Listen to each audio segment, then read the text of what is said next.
Novak Djokovic signe son grand retour sur le continent américain à Cincinnati où il tentera de décrocher un 39e titre en Masters 1000. Sauf que il ne s'est plus imposé dans cette catégorie de tournoi depuis Rome 2022. Bon ok, j'avoue, il a disputé seulement 3 Masters 1000 depuis son titre italien. Alors est-ce qu'il va remettre les pendules à l'heure dans l'Ohio? C'est ce que nous allons voir. On va analyser le tirage au sort. Jingle.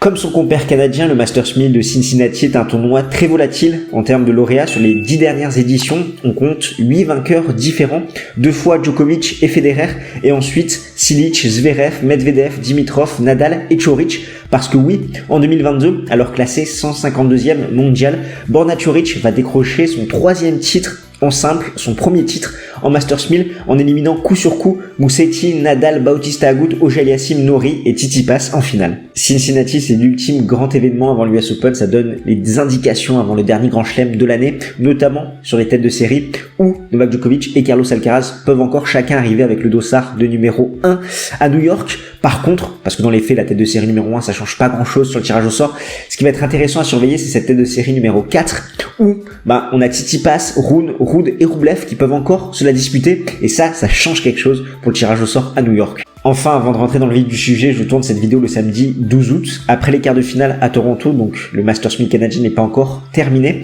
ce qui fait que là, potentiellement, la fin de tournoi peut impacter le début de Cincinnati. Là, je vais faire par rapport vraiment au tableau qui vient tout juste de sortir.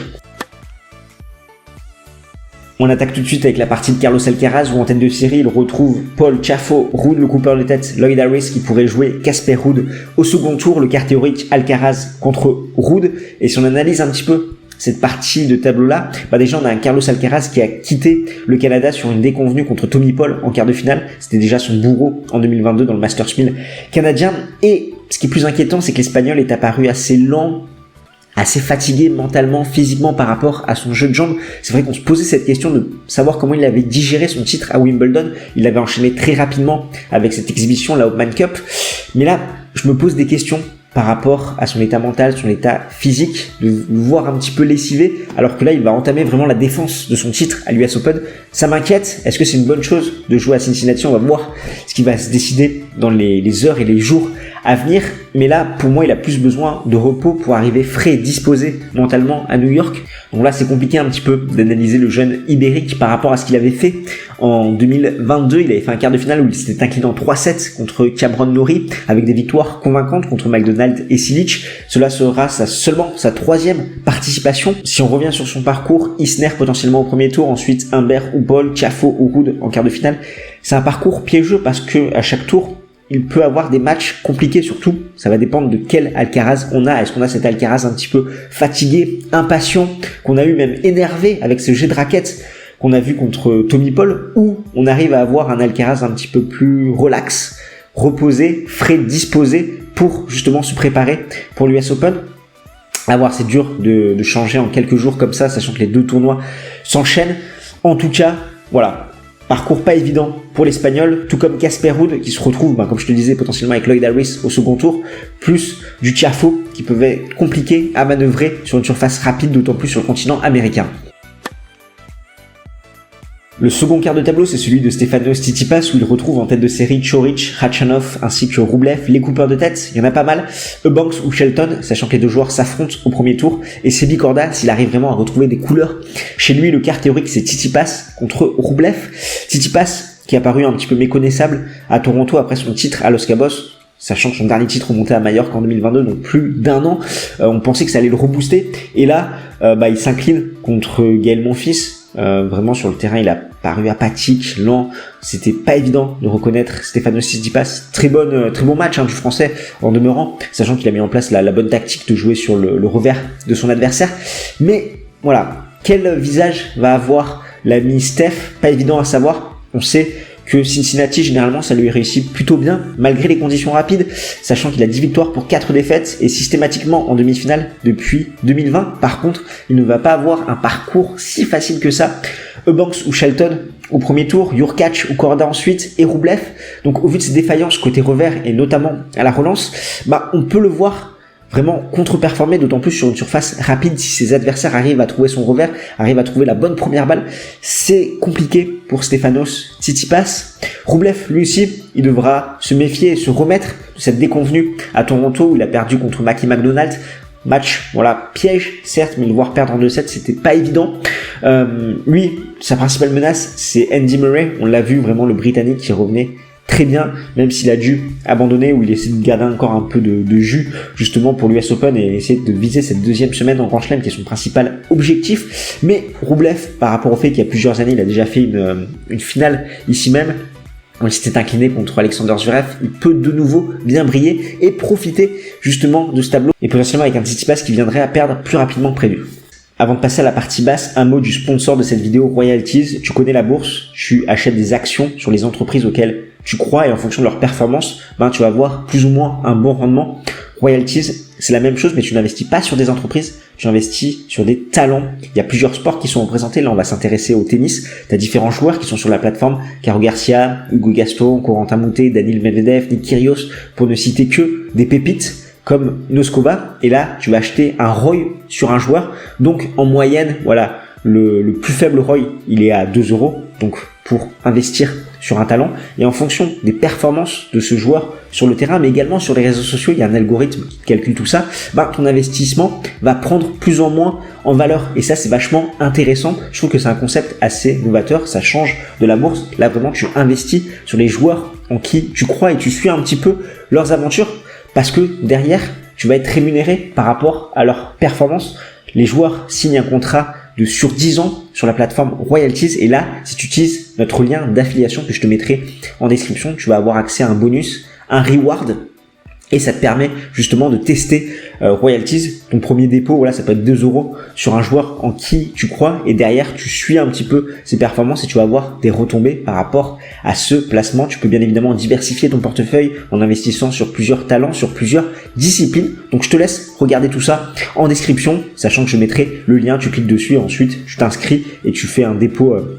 Si tu as envie de tenter l'expérience, bien évidemment, c'est une activité responsable. N'investis pas de l'argent que tu n'as pas. Un grand merci à Royalties de faire confiance à Game Stand Talk. Le troisième quart de tableau, c'est celui de Daniil Medvedev où il retrouve Holger Rune, Auger-Aliassime ainsi que Zverev, les coupeurs de tête Berrettini et McDonald. Le quart théorique, Rune contre Medvedev.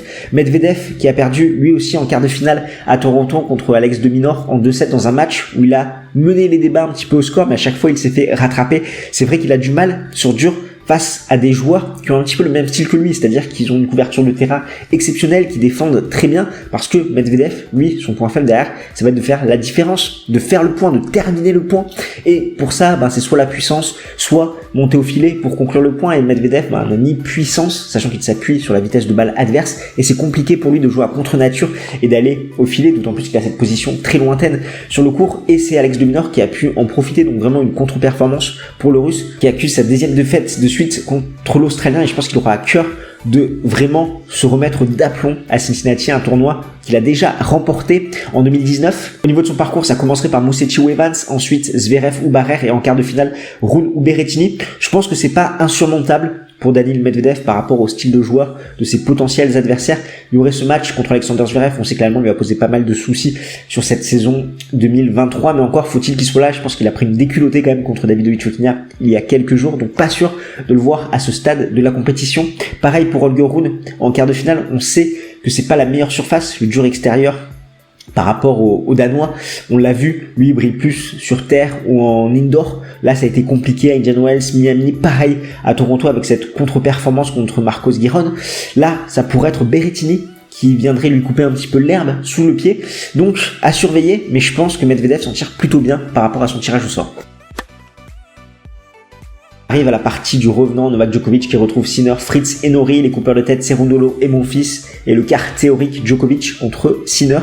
Comme je te le disais en introduction, le dernier titre en Masters 1000 de Novak Djokovic remonte à Rome en 2022. Depuis, il n'a participé qu'à 3 Masters 1000 à cause du fait qu'il n'ait pas pu rentrer sur le territoire et surtout du fait que ses motivations soient différentes. Maintenant, vraiment, il veut atteindre son pic de forme dans les grands événements. Et les grands événements, c'est quoi? C'est des grands chelems. Il court après cette course au grand chelem où il est devant, mais il veut faire un petit peu plus son avance.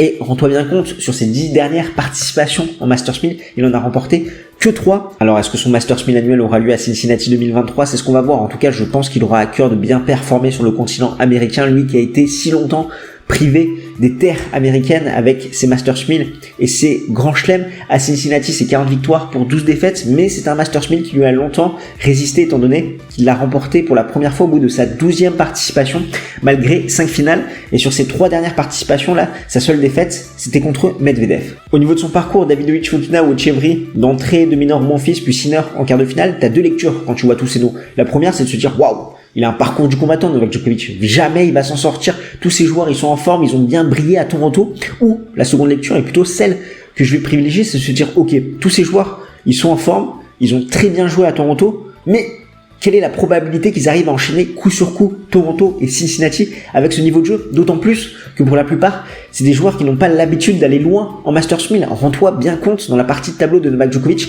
il y a 3 joueurs qui sont encore en lice à Toronto à l'heure où je tourne cette vidéo, donc ils sont en demi-finale et qui iront potentiellement en finale. Donc ça risque d'être compliqué d'enchaîner derrière. Rappelle-toi bien, l'an dernier, Hurkacz et Carreño Busta, qui étaient en finale à la Rogers Cup, se sont inclinés d'entrée à Cincinnati. Tout ça pour dire que je pense que Djokovic n'est pas si mal loti que ça par rapport à son parcours. Après, bien sûr, il y a d'autres facteurs qui vont rentrer en compte, comment il a digéré cette défaite en finale à Wimbledon, le fait qu'il va vouloir briller quand même sur le continent américain, mais le fait que ça soit un Masters 1000 et qu'il garde son pic de forme pour l'US Open.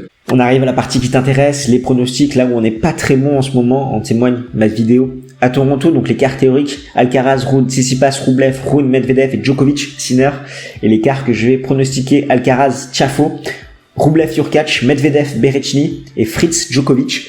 Les demi-finales, Tiafoe, Rublev et Medvedev, Djokovic, et la finale, Medvedev, Rublev avec Medvedev qui décroche un nouveau titre en Masters 1000, un nouveau titre à Cincinnati.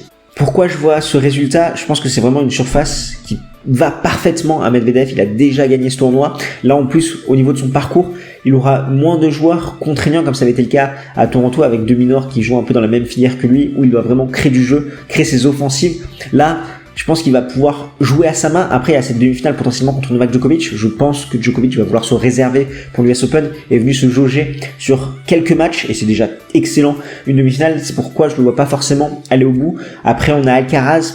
Je le sens un petit peu émoussé mentalement, physiquement, donc je peine à le voir s'imposer ici. Donc c'est pourquoi je vais plutôt miser sur Daniil Medvedev. En tout cas, ce tournoi, il y a que des dingueries au premier tour. Auger-Aliassime Berrettini, Tiafoe Griekspoor, Nakashima Wawrinka, Shelton Eubanks, Korda, Coric, Murray Kachanov, Zverev Dimitrov, Fritz Laichka et Norrie contre Monfils. Donc je pense qu'on va se régaler et comme d'habitude, il y aura bien évidemment pas mal de surprises. En tout cas, toi, si tu veux patienter jusque là, je t'invite à aller voir cette vidéo.